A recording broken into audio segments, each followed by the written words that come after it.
अधिकारी मौजूद हैं, क्या कुछ रहने वाला है कल मॉक ड्रिल? जैसा कि भारत सरकार और हरियाणा सरकार द्वारा निर्देशित करा गया है कि कल शाम को 4 बजे मॉक ड्रिल का आयोजन करा जाएगा। तो उसमें फरीदाबाद ज़िला भी है, तो हमने अपनी तैयारियों का जायज़ा लिया है। तो जैसा कि आप सभी को पता है, जो ज़िले में या फिर स्टेट लेवल पे इंसिडेंट रिस्पॉन्स जो सिस्टम होता है, तो उसके तहत एक डिज़ास्टर या फिर इंसिडेंट जो भी होते हैं, तब एक कंट्रोल रूम स्थापित होता है। तो वो हमारा जो ज़िले लेवल का है या सब डिवीज़न लेवल के हैं, वो पहले से अ, स्थापित हैं, परंतु उनकी मॉक ड्रिल करनी है, और जो अगर कोई ऑफिसर्स या फिर कोई लोग बीच में चेंज हो गए तो उनकी अपडेशन और उनकी ट्रेनिंग जो है, तो उसके तहत ये कार्रवाई करी जा रही है। इसके साथ ही बाकी भी जो चीज़ें हैं, चाहे अर्ली वार्निंग सिस्टम हो गए या फिर जो ब्लैकआउट की तैयारी है, या फिर जो कैजुअलिटी हो गई, या फिर अगर फायर इंसिडेंट कहीं होता है, तो उस सब की जो तैयारी है, तो उन सभी का जायज़ा लेने के लिए और सभी डिपार्टमेंट और को तैयार रखने के लिए और साथ ही लोगों में मैसेज पहुंचाने के लिए, तो ये कार्रवाई कल करी जा रही है। मॉक ड्रिल कितने बजे शुरू होगी, क्या क्या इस दौरान रहने वाला है, किस तरह का रहेगा पूरा कार्यक्रम? कल 4 बजे शाम को मॉक ड्रिल शुरू होगी।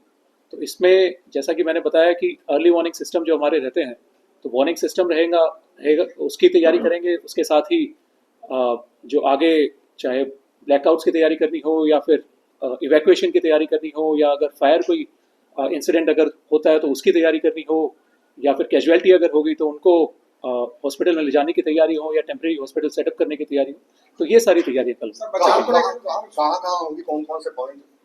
तो इसमें मल्टीपल पॉइंट्स पे करी जाएगी, तो इसकी जानकारी हम आपको दे देंगे। तो इसमें एक ज़िला जो हेडक्वार्टर है उस पर रहेगी, सब डिवीजन लेवल पे रहेगी, और भी बाकी जगह हम कोशिश करेंगे मल्टीपल जगह हम रखें। बचाव के लिए क्या लोगों को भी जागरूक किया जाएगा सर? तो बिल्कुल ही मीडिया के माध्यम से, मीडिया एक प्रमुख हमारा जो पिलर है डेमोक्रेसी का, तो उसके माध्यम से लोगों को भी मैसेज वहाँ तक भी पहुँचाया जाएगा कि किस तरीके की तैयारी या किस तरीके की एक्टिविटीज़ उनको करनी है या नहीं करनी है। और साथ ही सबसे अहम बात इसमें यह है कि जो अफवाहें होती हैं उनकी रोकथाम के लिए, तो उसमें एक काफ़ी अहम जिम्मेदारी हम सबकी है, चाहे मीडिया हो गई, चाहे हम लोग भी हो गए, क्योंकि आजकल सोशल मीडिया का भी ज़माना है। तो उस पर ना जाएं, हम वेरीफाइड सोर्सेज से हम पता करें, चाहे कोई सरकारी अधिकारी हो या फिर बाकी कोई पुलिस अधिकारी हो या बाकी कोई भी हो, तो उनसे हम कंफर्म करें। कृपया करके कोई भी अगर अफवाह वगैरह फैल रही है तो उस पर आंख मूंद के भरोसा ना करें। सर, कल जो मॉक ड्रिल होने वाला है, सायरन से भी जो है वो जानकारी दें, कितने सायरन जो है वो फरीदाबाद जिले की बात करें? तो हमारी कोशिश है कि विलेज लेवल तक ही हम इसको लेके जाएं। तो अभी अगर किसी गांव में अगर नहीं है तो उसकी भी कोशिश कर रहे हैं, वहां तक हम पहुंचा दें। कहीं अगर खराब हो गए या कहीं पे दिक्कत है तो उनकी भी हेडक्वार्टर लेवल पे रहेंगे, सब डिवीजन लेवल पे रहेंगे सभी।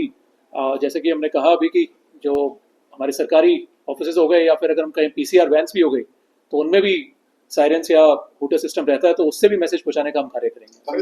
कंट्रोल सेंटर और आप इसके साथ साथ में डीसी ऑफिस का वैकल्पिक कोई व्यवस्था या सीपी ऑफिस की, इस तरह की हमारे यहाँ प्रबंध है? बिल्कुल ही जी, ये भी सारे प्रबंध हैं।